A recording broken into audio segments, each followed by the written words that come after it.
isang lamesa, tapos nakapalikot yung upuan, yung isa naman, mahaba parang sofa. Ang tawag doon, couch.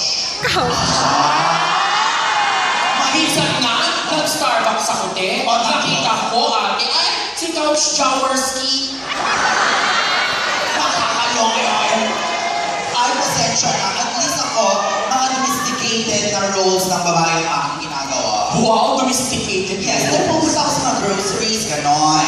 So bagay-bagay ka naman? Minsan nga nakakita ko ng patatas. O tapos? Naalala ko yung boyfriend mo. Sino?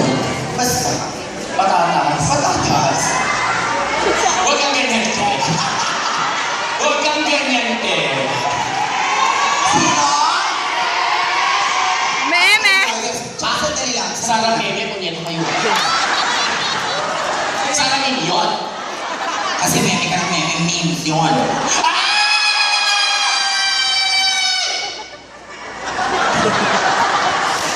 Nag-usap tayo, ang earring and dangling maliit lang.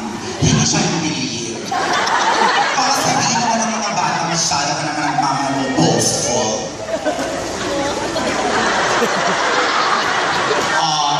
Anong boastful? Sige nga. Yung totoo, anong boastful? Alam ko yun. Ano nga? Pag sinabi ko, malalaman mo.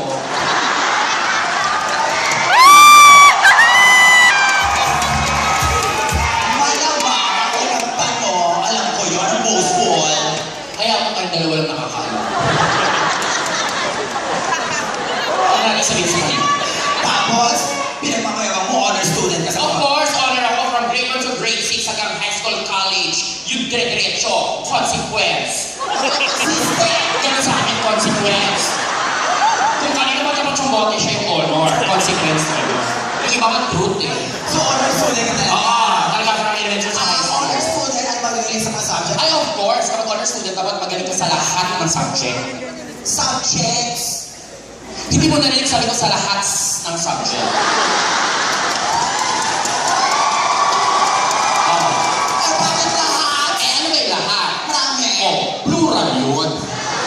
Hindi ka marunong. Oh my God, very class. Sino ba yung crush mo? Ang pangalan? Tawagin si Walter upstage. Walter!